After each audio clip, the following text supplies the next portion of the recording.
Hey guys, welcome to No Items, the weekly podcast by Team Solidarity. This is Artie. This is M2. Today's topic is going to be what makes a good tournament. We're going to be talking about this from a local, regional, and national scale.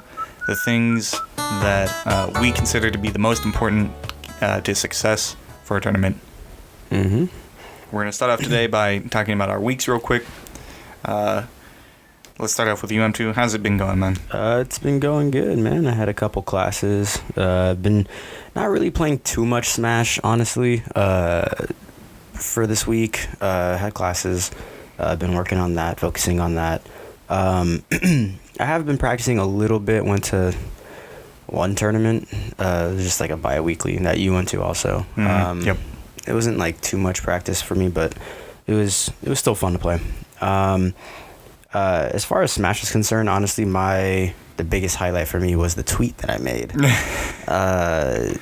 That was just kind of out of the blue. I was playing Splatoon 2 after doing homework all day, and I ran into this guy named Logan.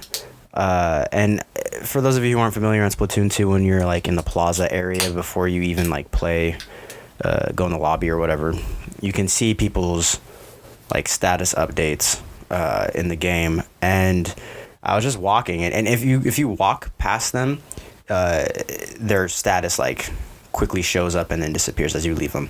And so I saw this guy IA Star Logan. His status read something along the lines of like, nerf everything that kills me, please. And I found that hilarious in light of the entire Bayo discussion that's been going on the past week or 2 weeks. Yeah, I was like, that's relevant. And I thought to myself, like, verbatim in my head, I said, you're fine. In my head, I said, this would make a great tweet. And so I took a picture of it, tweeted it, and then captioned it, Smash Twitter in a nutshell. And that really blew up. I remember Zach retweeting it from the BC Zach, and then I remember Locust retweeting it. I'm like, okay, this is going to blow up a little bit. But when I said that in my head, I was like, nah, it's going to be like 300, 400.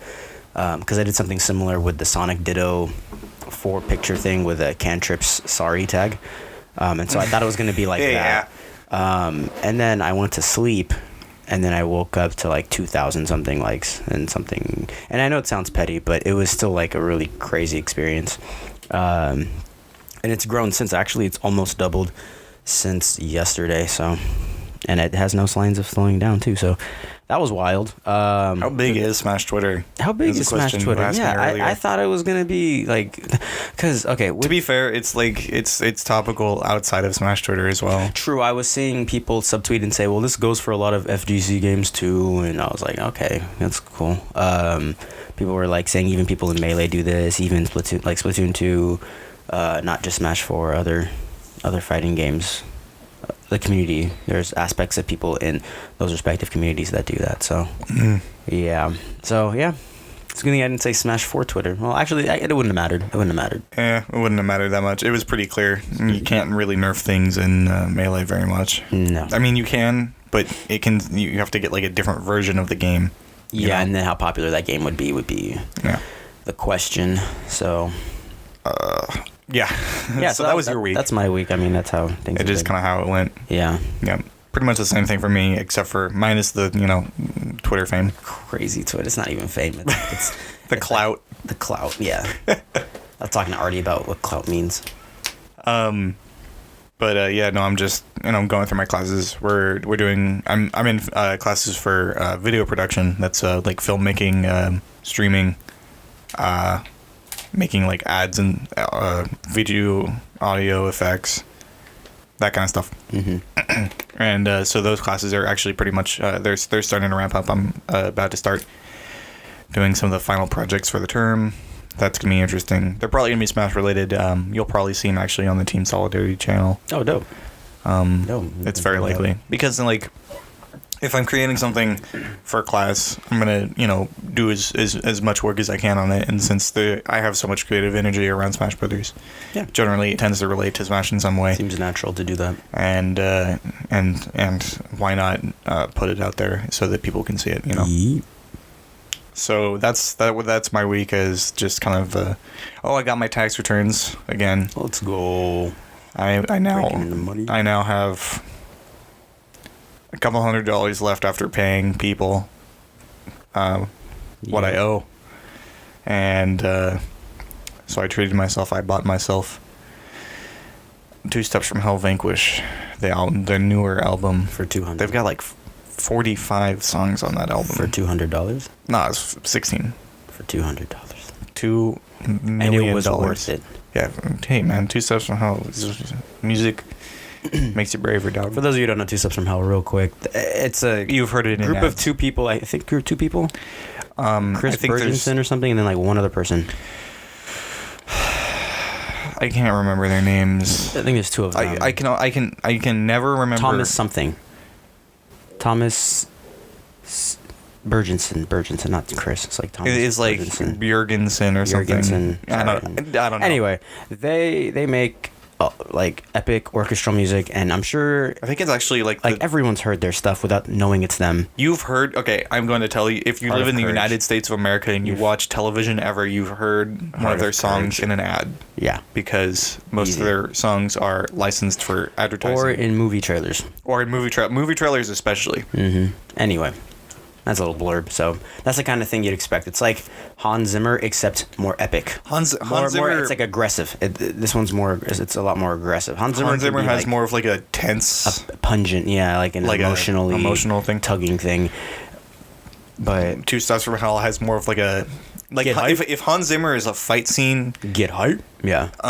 Two Steps from Hell is like an army battle scene. Yeah. Right. Yeah. It's a hype train. With Two Steps. Anyway, That was a little bit of a off topic there. well, a little blurb. On topic, I do actually listen to Two Steps from Hell when I'm in tournament sometimes. Yeah. Gives me power. Eat. Sometimes you just gotta eat. Sometimes you gotta eat. So that was my week. Just going to class, kind of working on personal projects rather than Smash for a while. But that's just how the end of each term is going to be, really. Back on topic, Smash Brothers wise, I haven't been playing as much as I'd like to, but a lot of that has to do with the fact that there's no more Sunday Weekly in Portland. Yeah. And that's something that, is unfortunate. Hopefully it'll come back soon. It'll come back soon. I don't know where K-Kun's at, or the people K-Kun's working with at, or... Well, he is whether I don't working to get... I have confidence that K-Kun and the rest of the TO staff there are working to get it. Dojo back running. Yeah. So we've had to be carpooling to Salem, which is about an hour away every day. Or not every day. Saturday. Oh my gosh, excuse me. Every Saturday. Yeah. And that kind of segues into our topic for this week. What makes a tournament great? What makes a good tournament? We're going to start at local scale. We're going to move all the way up to a national scale, stopping in between for regional events. And I'm going to start with, for a local, it helps to be close. Yeah, granted, for example, say, they can't really do much about that, right? Like, Now, I'm not asking Salem to move. just in general. But if I were to rate Salem personally, it would be higher if it were closer, right? Yeah. And so It part of doesn't this, sacrifice the quality, but it's the amount of demand it asks of us. part of rating a tournament is subjective.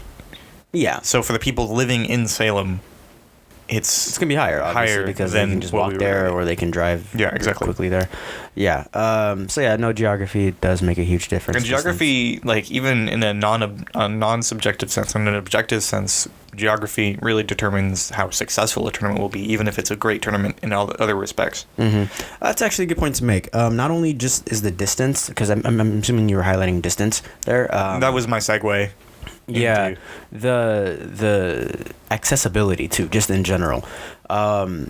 Let's say there's a tournament that isn't far necessarily in terms of distance, but there's a lot of terrain or there's a lot of traffic that takes place, and because of that, the amount of time it takes. I think what we're trying to get at is the time it takes. Distance will guarantee that there's an increase in time, but like even if the distance isn't like too long, the amount of time, any obstacles, any things that postpone. Yeah. Or potentially your venue is in a rather inaccessible location. Like there's not a Yeah. highway nearby, so you kind of have to go through like maybe over the rivers and through the woods to Yeah. grandmother's Smash tournament we go. Yeah, into the middle of the woods in the forest. Yeah, so that's so that wouldn't be like that would make it tough. Yeah, I agree. Even if everything else about it is great. This is less of an issue for locals or for regional events because generally happens like once a month. Regionals and nationals, their space requirements demand that they're in a more populated area generally, which generally also comes with better infrastructure. Also, even if they aren't in a populated area, for me personally at least, and I think this would go for a lot of people, I wouldn't be annoyed honestly with going, like, let's say there was a regional in Salem, like Fight or Flight. Well, that's actually Eugene, but anyway, let's say there was a regional in Salem, and you know that there's going to be 80 to 100 people there, right? And it happens once a month. Right. I wouldn't mind driving an hour for that, like no way. Like that's like easy. It's not much of a it's like the amount of demand, right? So we go for a week or whatever to something, and personally with Salem, I don't mind going that far, but like I'm just bringing Salem up because that's the first thing that comes to mind. But generally speaking, going to a weekly far away is a higher demand than, because it happens every week. You're not getting as many players. It's like 30 to 40. And to clarify right now, higher demand doesn't mean like more people are going to go to the tournament. It takes more like for each person to go to the player. tournament. I meant like the amount of energy. I'm just gonna say energy. Sure. For the way, because demand it can be That sounds like a supply demand. Like supply demand is the thing. No, I don't mean that. The amount of energy would be higher, but like the amount of return though isn't as high as you'd want it to be for a local. Whereas with a regional, there's going to be like a good amount of people there, and it's going to be an all-day thing, and it's like you're going to stay like it's get more worth bang. More bang for your buck, exactly. Yeah. So being close to your tournament really does help, but it's not necessarily like the most important thing. Obviously, Salem has been going on for a couple years now, 2 years. Longer? Oh, well, for Smash 4, yeah. I mean, like it's been going on since Smash 4 came out, I'm sure. Yeah. Yeah, like so it's been going on for a couple of years, right? Yeah. I think they had a 2-year anniversary a while ago. If we're not counting Smash 4 just like games in general, like Melee, I'm assuming, or PM or whatever, it's been going on for a long time. Well, that's what I'm saying, yeah. So they've built up a reputation for, existing. Although they're not happening this week, unfortunately. They've been going for a very, very long time, pretty consistently. And they only take breaks whenever there is a regional tournament happening nearby. Is that what's going on now? Or I think there is a Melee regional happening in Salem that day, and so it's just going to take up space. Not in Salem. I think it's like somewhere in Portland area. I'm not sure. Could be Epic. I have no idea. It could be Epic. Cool. Epic, by the way, is Epic Games in Milwaukee, Oregon, which is much closer than Salem. It's about 20 minutes away rather than an hour. Yeah. From my place. It's like from where I'm at. South outskirts of Portland. Yeah, for sure. In any case, that brings us to another thing that's required for a local is like consistency. Consistency in terms of what? Attendance and actual, like the local actually happening. So if the local happens like once per week, 50% of the time, but it's not guaranteed every week. Well, 50% of the time is a pretty low number.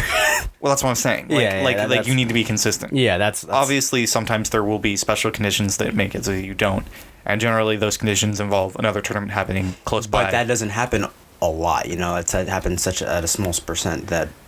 But consider a local that starts up and gets decent numbers, but that local on its third week is like, wait, we can't do it. Sorry. And then week 4 it happens, and then week 5 maybe they don't do it. Not only consistency, but I would even argue reliability. And reliability might be a better way to say it. Yeah. Because like with consistency, like it's the same. It's almost the same thing, in effect. Because with reliability, it's like you don't want to get hit with that like. Well, you don't want to get crossed up. You know what I mean? To put both the words in one sentence, you need to be able to consistently rely on that tournament being there to want to go. Yeah, because you don't want to get crossed up at all. Otherwise, you're going to not want to go. If Salem wasn't consistent, I wouldn't have built up the desire to go there by going there previously. Yeah. Right?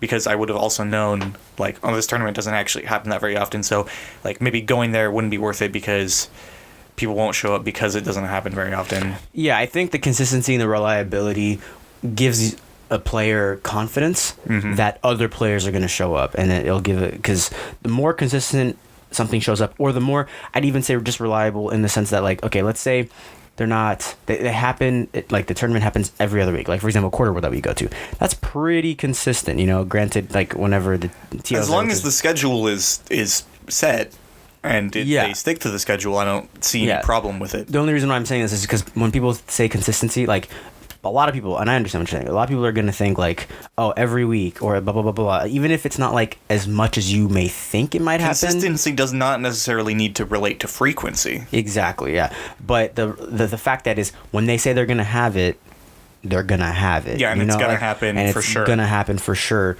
The stronger that is, the more confident players are going. It's like, yeah, the more confident players are going to be in that tournament, and the more they're going to invest into it. So, yes, that was my point. Yeah. Oh, sorry for knocking the microphone there. Here is another point. For a successful local, generally it helps to have PR attendance.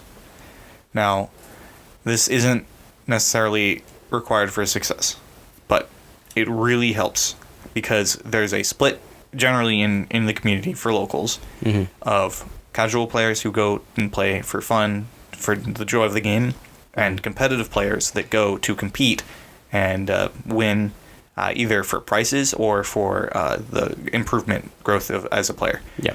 And if there's no sizable competition, then that cuts out the people that are going there for improvement.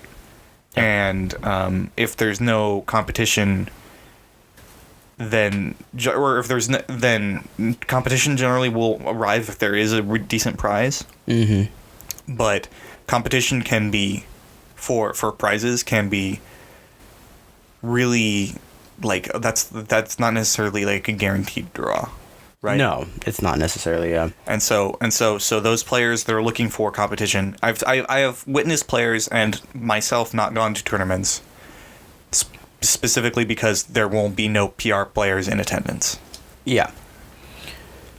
Yeah. And so basically you need to, for a successful local, not necessarily for the tournament to run well, but for the tournament to grow and gain more players, you either need to really double down on the casual audience and offer maybe like extra fun brackets, which is something that Salem does really well, or you need to guarantee a competitive environment for every week. What do you mean by a competitive environment? Involves multiple players that are seeking to improve and are consistent in their attendance, as well as multiple players that other players can look up to and grow and aspire to get improved with. Yeah. And also part of this tends to be sending your tournament in a location where there are PR members. So Oregon's kind of a weird state in that all of the PR members, I think, currently live 90% of them. G-Man is in Salem. So, yeah. So 9 of the 10 PR players live in or around Portland area and attended Dojo, which is a now, like, currently inactive weekly on Sundays.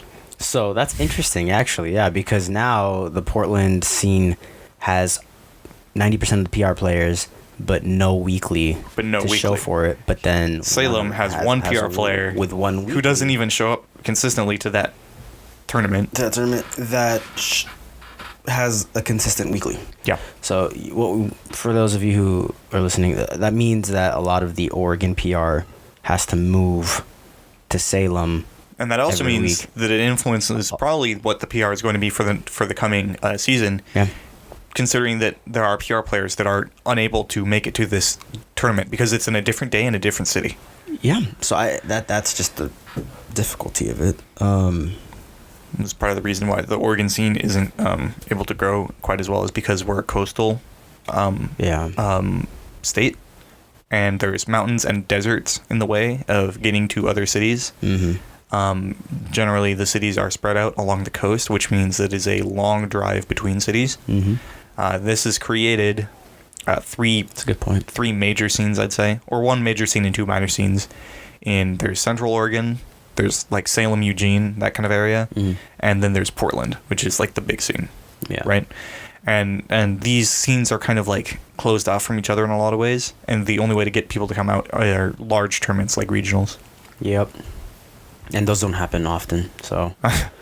We've had kind of a tournament drought in Oregon. Yeah. All of the regionals for the past 5 months, I'd say, have been in Washington, in Seattle. Yeah. And we've had to drive up there. There's been a couple in BC. I don't know how many Oregon people have gone there, but yeah, mainly Washington. It's rough. It's rough out here. Yeah, so that's a 3-hour drive from Portland to we lost Seattle. our weekly venue, and the same people that run that weekly venue also have lost the ability to run their regional. So Oregon hasn't had a regional or a weekly in Portland. Portland hasn't had a regional or weekly in months. That'll soon change though. But hopefully it will. It will. One way or another. Someone will. Yeah. You already know. Anyway, so what else makes a good tournament? Well, I'd say consistency. A lot of the having a good tournament actually relies on the competitors and players themselves. For instance, bringing setups is really, really important. Attending frequently, supporting your scene is very important. Excuse me. I got a frog in my throat there. I don't know if fart you in your throat? Frog. Oh. I was getting a little It's like, okay. little fart in your throat. Little farts. Anyway. Oh God! Don't worry about it. What was that ploop? What? All right. Oh What God! are you talking about? Let's also talk about space is really important. For yeah. Okay. We can. Yeah. Definitely. We're still going on in locals here. Space is really important. Bringing setups, like I said, is really important. Player attendance is really important. So supporting the scene is important. Streams help. Streaming your local is really helpful actually to help it grow. You need to be able to advertise your local. Dojo had advertisements around Portland that did draw in new people periodically. Yeah. I mean, wasn't it? Did they have flyers at one point? They had flyers a long time ago. And they had. I remember. They had ads that we had ads. We put up ads for when we moved to the new venue, Batcave. Where did we put the ads? All over the place. Okay, I didn't know that. Oh, that's nice. Also, yeah, because from what I remember, a lot of it just came from the Oregon page, but that's cool. I didn't realize. No, we had physical recently. Ads and we put them in like card shops and stores and stuff. Yeah. Yeah, we should use Reddit too more. Honestly, Hunter was right. We should use Reddit more. Anyway. Yeah, another important thing to the local scene is having a presence on the internet. That's actually a good point. Very good point. Having presence on the internet allows you to distribute messages to the people that are going to your tournaments effectively. So like if there is a problem or if the venue closes, you don't get people showing up to the venue when there's no tournament anymore. Or if there's a problem with one of the TOs, they can say, "That's all right, I'm going to be there soon," or whatever. I'm going to show up at some point. Yeah, and I think Oregon's done an okay job as far as the Facebook page is concerned, like in terms of updating. They've been good about that. I feel like as a state we could step it up a little even further and then post it on Reddit or whatever, if for people who are, because I'm sure there's a demographic that is in Oregon who plays Smash but isn't in that page, you know? There's absolutely is. And then it can there's people that don't know about the Facebook pages. Like I'm going to give you an example. I play Magic the Gathering, and I was at a tournament last Tuesday. Yeah. And I met a Melee player that didn't know that there was a competitive Melee scene in Portland. That's wild. But he plays Melee and competitively. I directed him towards the Facebook page, and he doesn't. I don't know if he's going or he's able to go to those tournaments, but now he knows that they exist because. But here's the problem: is that I had to direct him to that page, and he's been playing Melee for, years, and hasn't known that there's a scene in Portland. Yeah. And so having a broad internet presence rather than a more specifically focused on one area, it helps. Yeah. It does, yeah. Still focusing on the local scene, I think another thing that we haven't talked about yet in terms of what makes a tournament good. We talked about the players. We talked about the scene or the place itself and location and whatnot. I think how good a TO does his or her job Absolutely. is also very important. In the quality of the tournament is something that's very important to its success. Mm-hmm. And if a tournament is run poorly every week, then people are going to catch on and decide, that they'd rather spend their time elsewhere. Yeah, like randomly seeding stuff, for example, is a bad idea. You don't want to do that at all. Anyway, we're looking at you, Quarter World. It's all good, Quarter World. Actually, yesterday they seeded things correctly for the massive 10-man tournament. But they accidentally but the week before that. The week before that was wild because I had to play Break. Well, actually, okay, playing Breakson when I played him should have happened rather like round 2 as opposed to like round 3 of losers. It should happen like round 2 winners. But yeah, no, like K-Kun and Breakson had to play each other the last time. So what, 2 weeks ago? They had to play each other round 2? Yeah. Yeah. And that was a 17-person bracket? I played Chasen immediately. I played Silent Rain immediately. Mm-hmm. Yep. And some people got free runs. Like, pretty much all of the PR was on one half. And then the other half was everybody else. Yeah, it was kind of, It was very Some silly. players got, like, really easy paths, bruh. Like, it was wild. But anyway, so, like, things like that, And granted, Quarter World is more, like, it's very new in terms of understanding the Smash scene. I don't know how much effort they're trying to put into that. Yeah, I don't even know how they came to run the tournament. Oh, I'm sorry. I think... probably some person just came up with the idea and they didn't... I'm sure, I can almost bet you that when they decided to run the tournament, I don't think they were so aware of the competitive scene or just how big it was or how deep it was in terms of skill. Or they picked up the players. Honestly, it was like you and Cao Cao started going. So the first one, Cao Cao, myself, but then also Vivif and K-Kun went. Because they advertised it pretty well, and then it got into at least they advertised it well enough for it to get into the Oregon page. I was like, oh, that's interesting. And so then, but the thing was, they didn't, that first tournament, they didn't have a cash prize. They didn't, like, split the cash. They did, like, you either got in for free or, like, had to pay $1 or something, and then they had, like, gift cards and stuff. So it was almost like a convention-esque thing, right? And then, really quickly, I smart on them, they realized to make it a cash prize. So, yeah, and then I don't think K-Kun started coming back. Vivif hasn't come back since. Crims showed up a little bit before he stopped playing Smash 4. Anyway, and so, but like the and that even goes back, honestly, the consistency thing, that reliability. Mm-hmm. It's instead of the attendance itself, that reliability on the TOs. Yeah, like whenever something goes wrong, the reputation of the tournament, gets worse. And if the reputation of a tournament dips too low, then people are going to start not going. Yeah. I think reliability is honestly the concise one-word response to what makes a tournament good. You know what I mean? Like, if we had to say it in one word and then later explain, it'd be reliability, right? And so, but yeah, the TO thing is definitely important. You want to see things correctly. If things do go wrong, not only... like a quick and like concise response is very important. Honest, not trying to shift blame, taking responsibility. Like for me, I know personally that if a TO messes up, right, or let's say something goes wrong that even the TO like would have a hard time like preventing, it's just kind of a out of control, like external locus of control thing. The TO's response is what I look for. Like if they get shifty, they shift the blame on someone, or if they don't want to just overall take responsibility, then that's I'm wary about that, and I don't like it. Makes me say, why would I don't want to come here, because they're more interested in keeping their or in making themselves feel good. Like their ego is more is driving what they do more than providing a great experience for the players. But if they apologize, if they try to fix things as best as they can, and they just come across as humble, like genuinely humble, and that gets me in a good way, and I'm like, yeah, no, it's fine. Like I'm definitely willing to try this again. At least that's me. Mm-hmm. Other players may be like, oh no, forget this, man, I'm out. But I'm sure I'm not the only one who holds that sentiment either. So, how TOs not only run things, but even when things do go wrong, because I feel like, first of all, the rate at which things go wrong, like if it's like 90% of the time something goes wrong, if something goes wrong every week, like, and then it's fixed quickly. Yeah.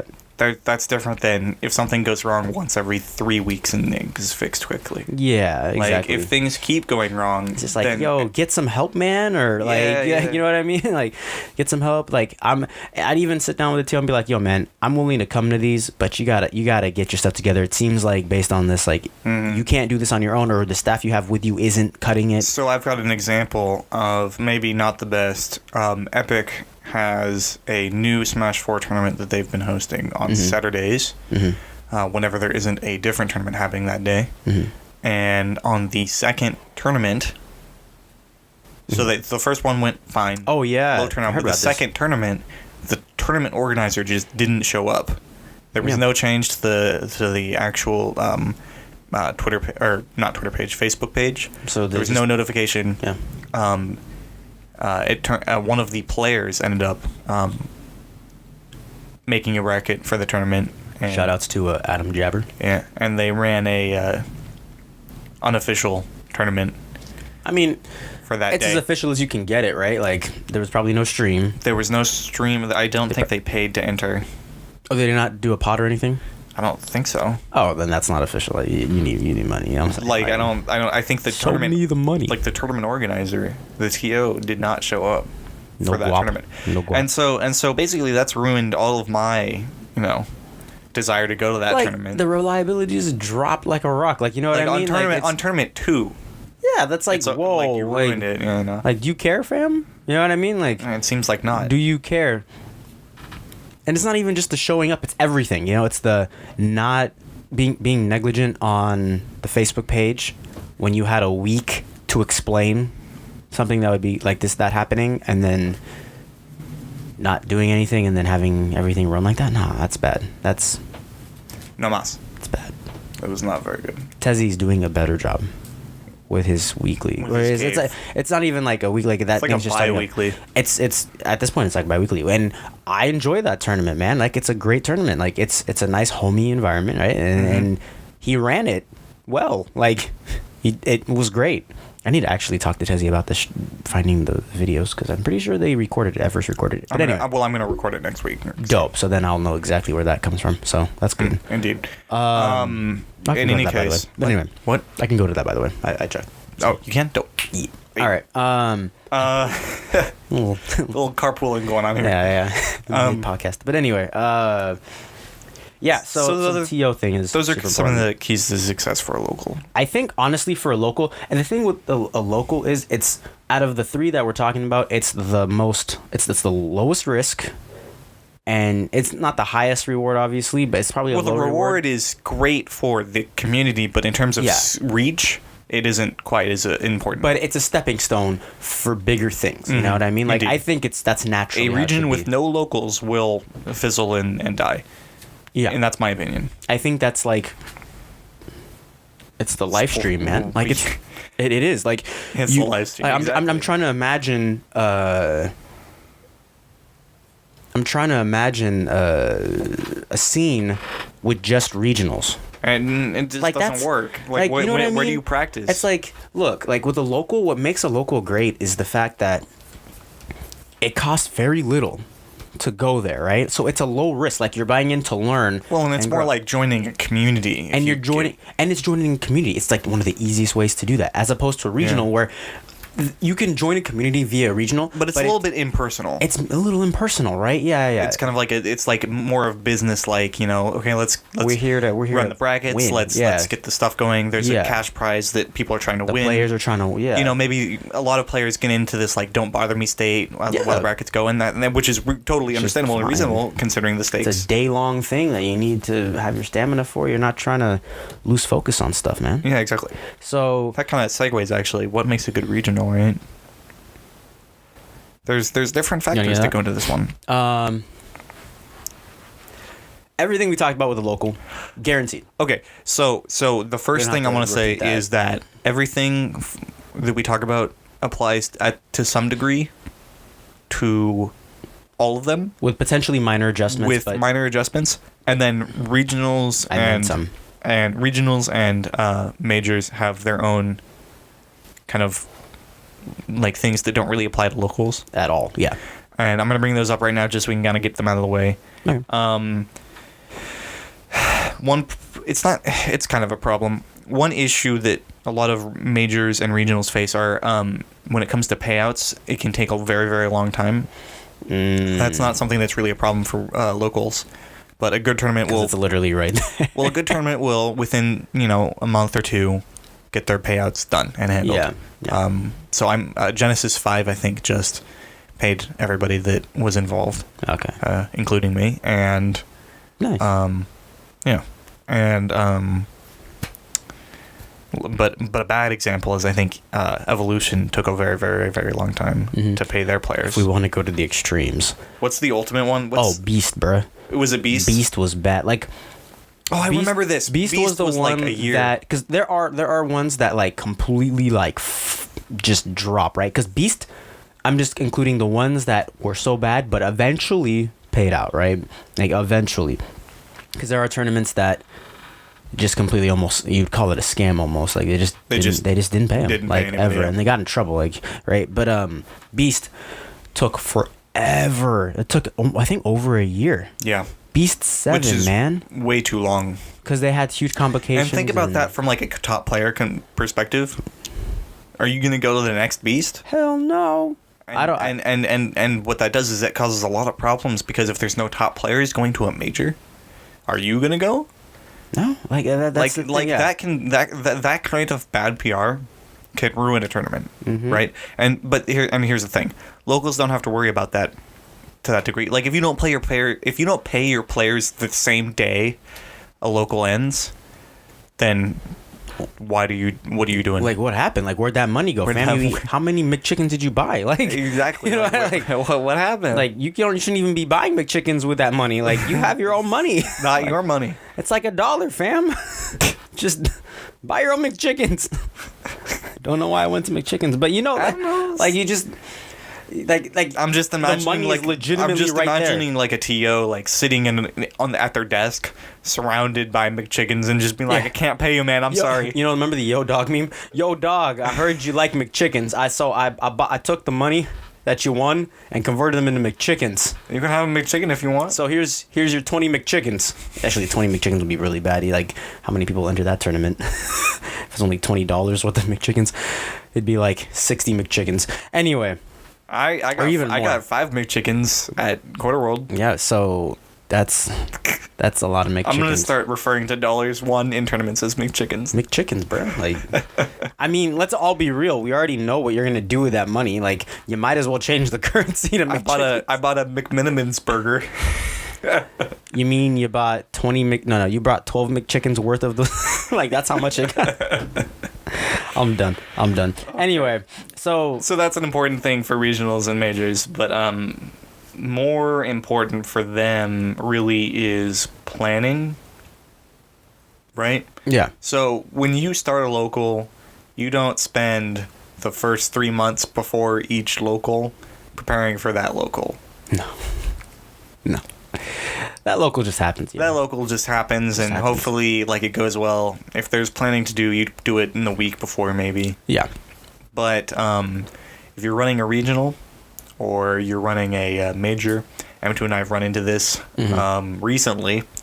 There's a lot of planning to do. Yes. There's a lot of planning to do, and it just so happens that a lot of that requires multiple people.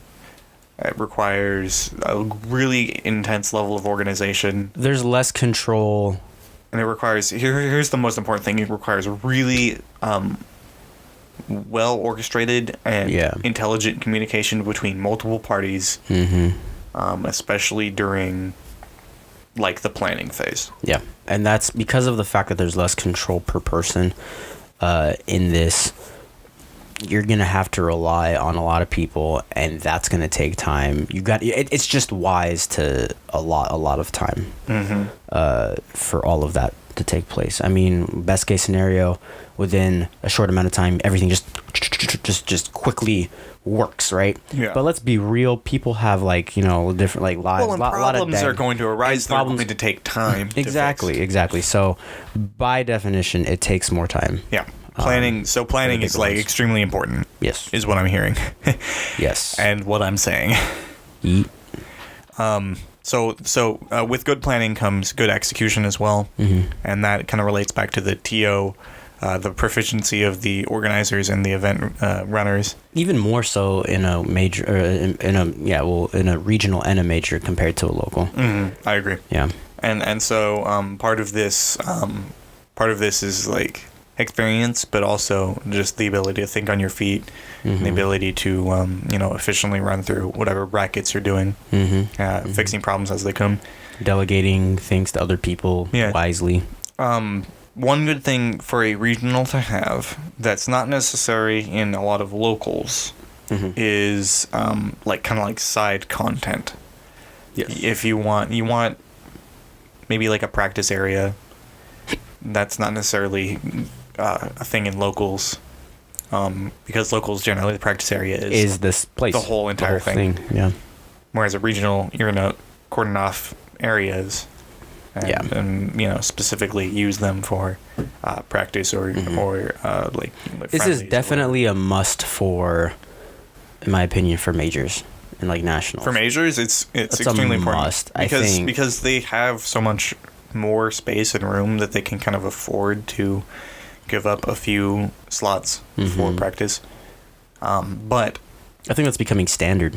Like for it just makes sense. Yeah. Anyway, regionals I think can get away with not having it, but it would be a huge plus for them to have it. Well, what makes a good tournament? Yeah, doesn't necessarily is required for a tournament to run. No. And I'm even saying like they can get away in the sense that it would still be a good tournament, right? Like, I'm not saying like but I'm saying it would even be better for sure. Like it would be a huge plus for like I'm sure top players really would appreciate that even on a regional level. So basically what I mean by side content though is obviously friendlies practice area, but also maybe there's like merchandise booths, maybe there's like side games, side brackets you can enter. Anime fix. I'll get that anime, get those keychains. Yeah. Charms. Do that Magister money match. That Magister, yeah. Good stuff to Magister, man. Oh, he just kills it. Probably raking in so much money, dude. They're like, Charizard? Free. Gets O2'd. Double 2 stocked. Can we get the anti versus Magister? That's gonna happen. Poster match, rematch. Gyromite, are you listening? 3. Gyromite, please. I would really appreciate that. I want to watch it. Gyromite, please. Please. Anyway, yo, speaking of good regionals, Port Priority 3. Oh, that's coming up. Is coming up. Really, really excited. Looking forward to it. Yeah, actually, for those of you, like, okay, obviously people in Washington, y'all are about to go there. Like, that's free. Like, I'm not even going to try to convince you. Like, but I'm trying to get, like, I'm trying to get, like, CO, Eugene, Salem to come out. Oregon, step up your game, please. Like, let's go. Come on. Like, a lot of people from Portland do go. BC comes down to Smash Nest, and you're not even going to go to Seattle. Washington, that's like half the distance, man. That's less than half the distance, I think. Yeah. So y'all need to just show up. Come on. CO, Salem area, those guys, come on.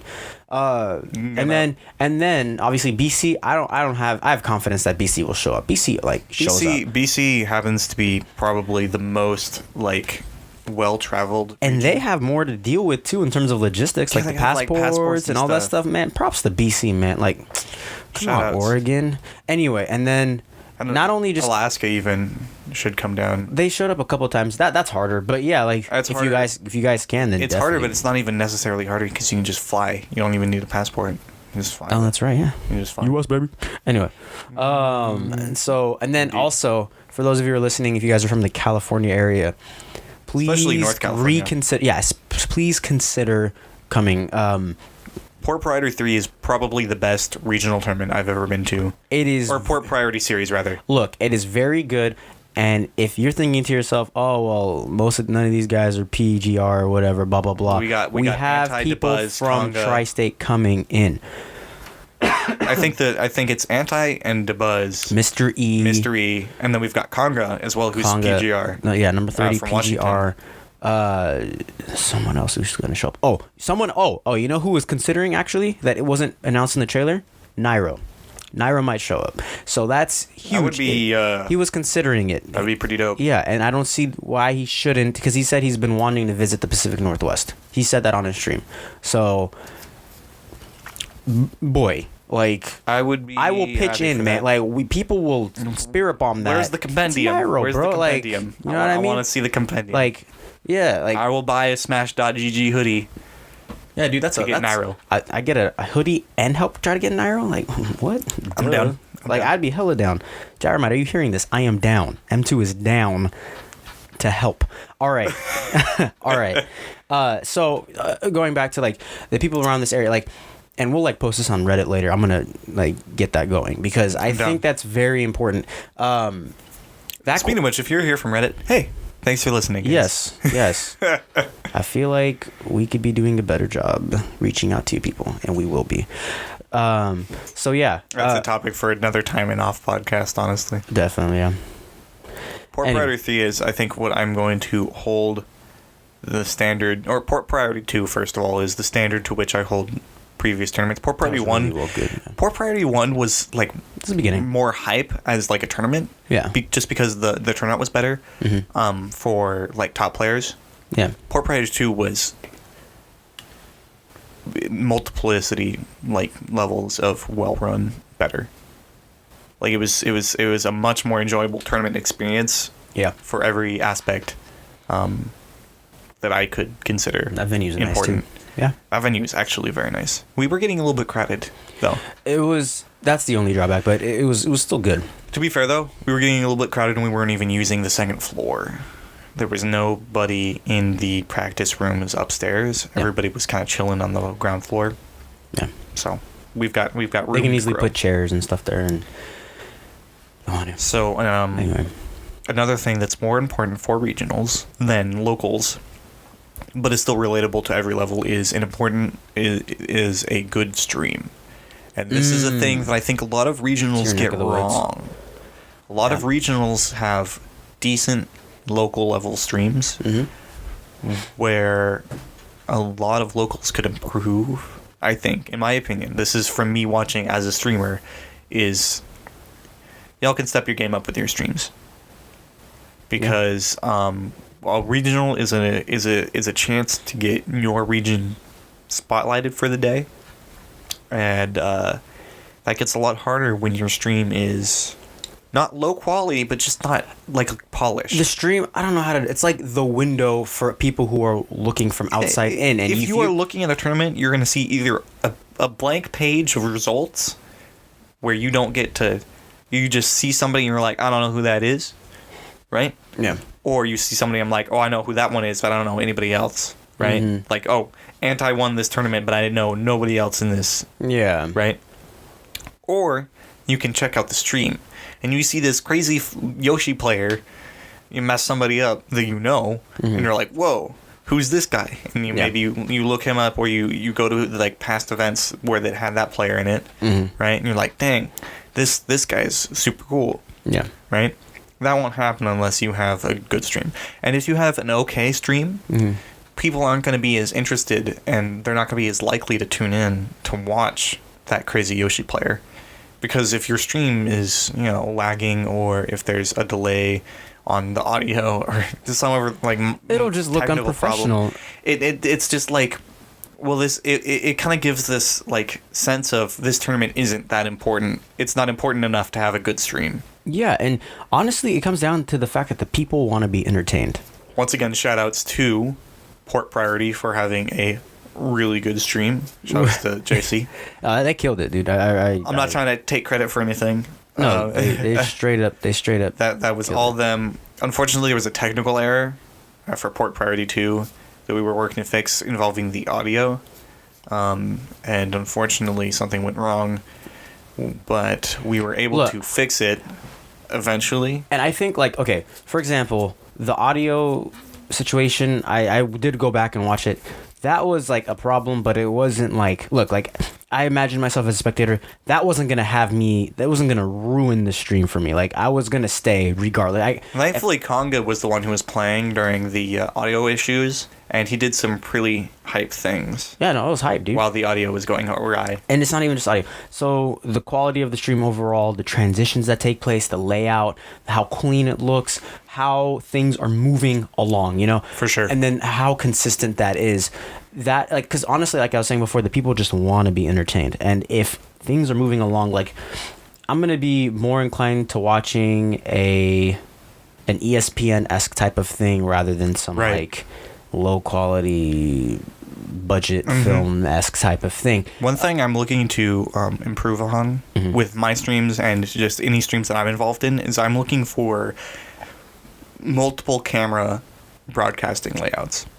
Okay, and what this involves is like I'm not to get too technical, but what this involves is basically it's basically exactly what it sounds like. You have multiple cameras, but generally what this involves is there's a camera person holding the camera, moving it, getting those good shots, you know, and you can switch between maybe 2 or 3 people holding cameras on the stream at any one time. Yeah.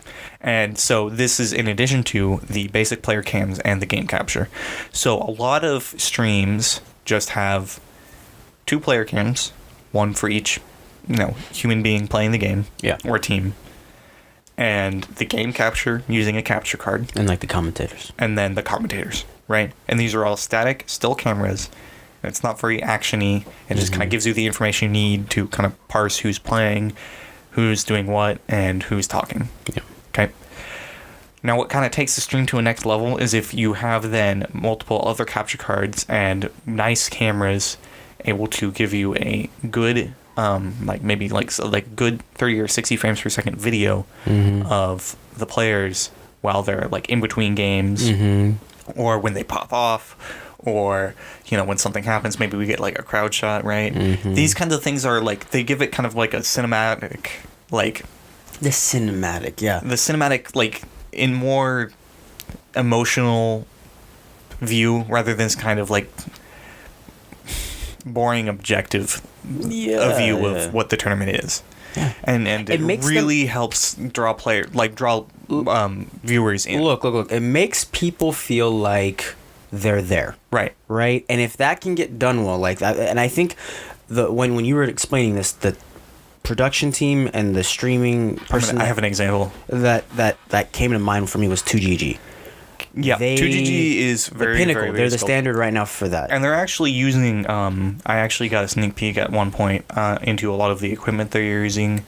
And the way that they have layouts, like formatted, and the way that they exchange like different views and stuff, and they use a lot of professional grade software and equipment that is specifically designed for live production broadcasting. Yeah, that I can see that. That is, I would love to get my hands on. Yeah, right. But their setup is specifically designed for that, and they have cameramen, and they have radios for them, and like they have a production. Director as well as I imagine a live production director, which is somebody who like decides which shots happen when. At when, yeah. Like ready camera one. Move to. So camera when one. like for example, like when like camera one is a guy with a camera who's out on stage. Yeah, he's ready to point the camera. And he's waiting for ready camera one. Somebody says ready camera one, he gets his camera ready, he points at his subject, and then he gets the framing in, he focuses, and then they move to camera one, he's live and he does his thing. Which is why like I see like from the audience perspective, or from the viewer's perspective, I see like, let's say the game finishes, right? Like game 1 finishes, and then I see like ESAM and MVD like coming up, like kind of like coasting, like getting panned, you know what I mean? They're talking, blah blah blah. And then you see like the crowd, like maybe top sky view or something, you know what I mean, like that kind of thing. And then that's the program director saying like ready camera one was the guy near ESAM VD, and then he does his thing, and then they move to it, and that's a constant flow, right? Yeah. And I understand that this is really hard for that exact kind of thing is really hard for a smaller production team to do. Costs a lot of money too, yeah. But if you have 2 or 3 people, you can do something similar, and that's something that I'm looking forward to, hopefully helping Port Priority 3 do. Yeah. But I'm going to guaranteed start doing it in my streams for anything other than locals. And here's an example for if you weren't able to really follow that conversation very well. Here's an example. If you're watching basketball, local streams and a lot of regional streams have their cameras. Imagine a static view of the court, and then a view of the commentary, and a view of each half of the court. Wait, do you hear that? I think that's me switching the channel. Yeah. Oh. Wow. Now here's a production stream. Something happens, you zoom in on the player that does it, they high-five their teammate, you get a good zoom in on who they are while the commentators talk about them. You've got subject related to the audio, and even though it's disconnected. Mm-hmm.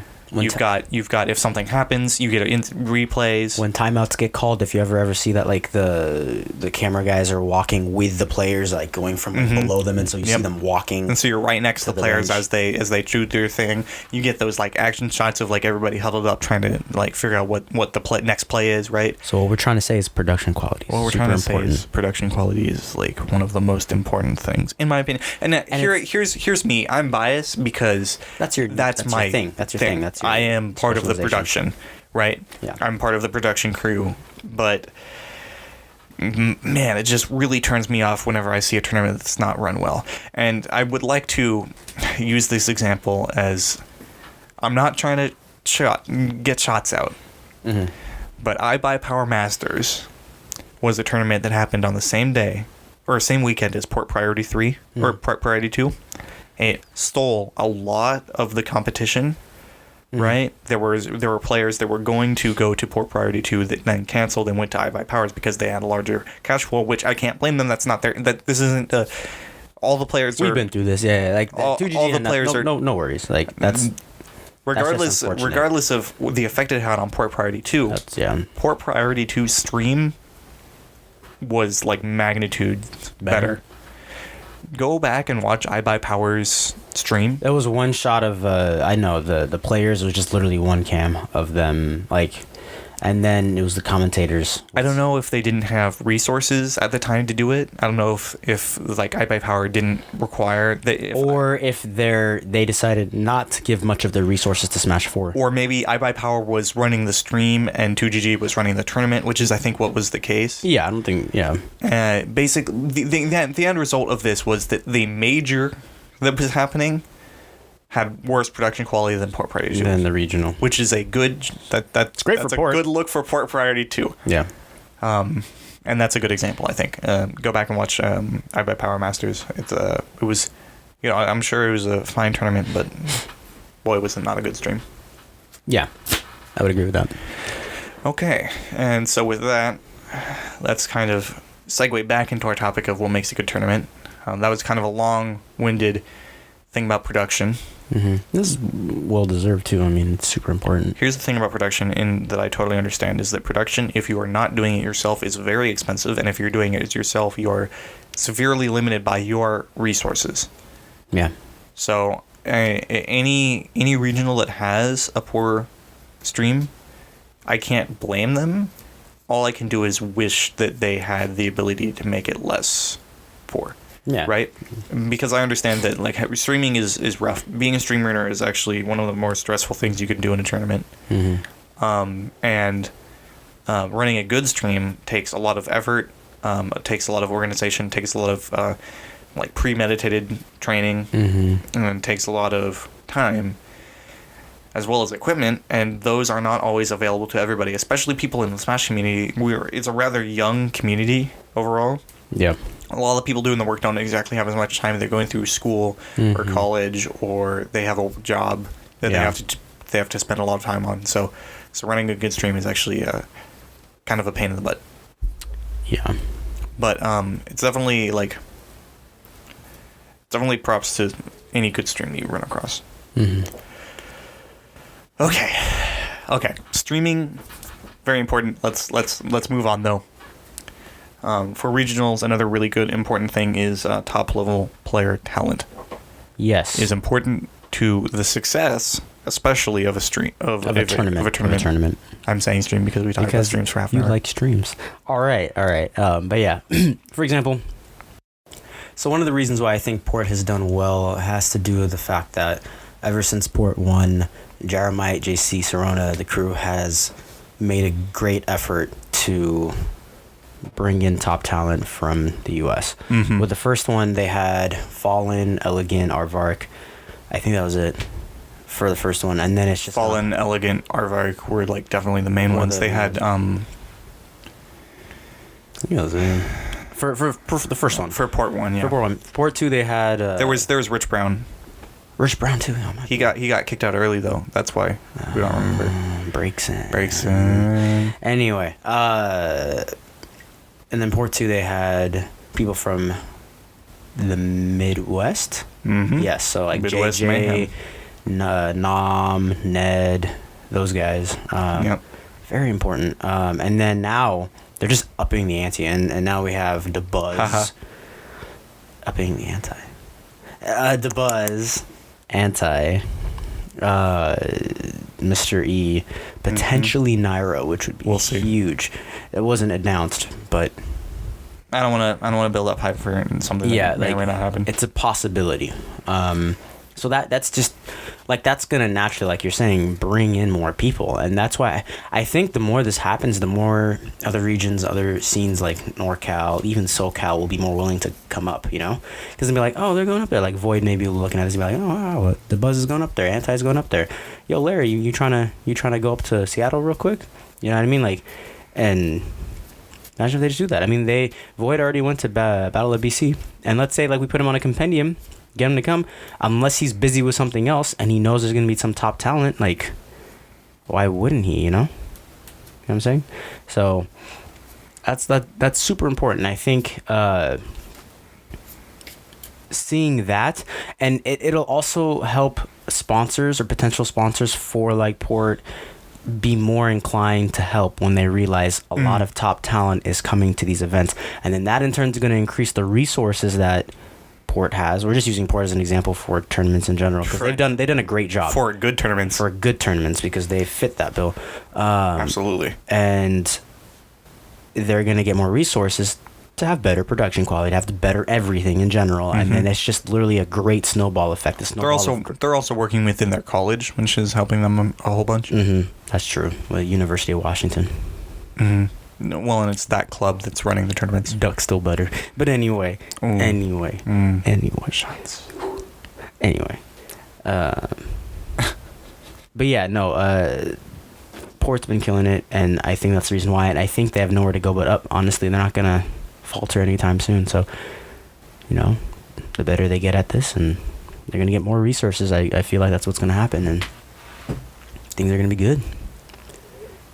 Things are gonna be good. So let's do a quick recap of what's important for tournaments, and then we can kind of wrap this episode up. Cool. Number one, I think it kind of comes down to, like you said, reliability. Really, yeah, that's the concise way of putting it. This is hard to do. This is less important for a first tournament, but also really important afterwards. So the first tournament determines how successful following tournaments will be to a degree. For instance, Frostbite was very, very good in 2017. Yep. As a result, Frostbite 2018 had much bigger numbers for attendance. This is because the tournament has a reputation of being a good tournament. Yep. Something that they did not have for the first one. Yeah. They had to build it up. They had to prove it. And now that the second one went very well, in my opinion. They now have a reliable reputation of running a good tournament. Chances of doing really well now are huge. Yep. And so it's likely that the next Frostbite will be big. Yep. They have a built-in measure of success now at this point. Yeah. Right? So that's an example. Another good thing, thing that's important is player turnout. This involves both top player turnout and even low and mid-level player turnout as well. Is honestly more important but it also relies to a degree on the level of top player turnout. So having good players in your tournament is going to determine how competitive that tournament's going to be, as well as it's going to determine how many people that are competitive but aren't Yeah. at the level to which they would push up a tournament, some people will or will not attend based on their players. Also, on a side note, real quick, that's related to it. We didn't really talk about this. Something that tournaments can't necessarily control, like TOs can't necessarily control, because it's just based on the scene thing. But the amount of transition, I would say, in talent, like the smoothness in transition, like the scale, like yeah, of if talent. it's a bunch of low level players and like PR player, like think about it, like being if someone was a low level player and then they run into a PR player quickly and get completely destroyed, then they may feel discouraged, right? But then let's say they play against mid level player and it's close, right? They can be like, oh, I want to get better or whatever. Or even if they're not trying to get, like, they're not even being competitive, it adds to the fun, right? Like I'm sure a casual player would not enjoy or have fun getting destroyed by a PR player as the main experience that they've had. You know what I mean? Like, if it happens to them, then once or whatever, like it's not gonna ruin it for them. But if that keeps happening and that's all that happens, they may feel discouraged to come. You know what I mean? Yep. So like that smoothness. And once again, TOs really can't do too much about this. You know what I'm saying? Like, because players are players. That's just it is what it is. Yep. You know. But anyway, as scenes grow, usually the power scale kind of is smoothed out. Like, I'd say for Oregon, it's pretty good. Like, it's just a smoothed out thing. But anyway, go on. Yeah. So, another key to success for a tournament would be actual running of the tournament. Surprise. The efficiency and success, the amount of time it takes to run a tournament is going to determine how well that tournament is run, which is one of the primary considerations when deciding whether or not to go to a tournament. Is this tournament going to be run well? Yeah. And this involves the payouts thing we talked about earlier as well, getting through brackets timely and efficiently, and, seeding the bracket effectively as well. Yeah. And then also understanding how the location of a tournament plays and how well the tournament is run, and understanding that investment and rate and return. For instance, if you host a major in the middle of Montana, there's no infrastructure there. It's going to be a pain in the ass to get there. Yeah, it'll be difficult. That major will not do as well as a major that is located, for instance, in Los Angeles. Yeah. Exactly. And that's a very simple way of saying the location, you know? Yeah, that comedian. Anyway. But yeah, and then the TO's performance, their ability to run, as we were talking about, is super important too. How much responsibility they take. Here's another thing. Organization and preparation before the tournament by the TO. And quality of leadership during the tournament. Indeed. TO. So, very important. So real quick recap. Consistent reliability. Okay. Location. TO effectiveness, I guess, would be one. TO leadership / effectiveness. Stream, yeah. / production quality. Indeed.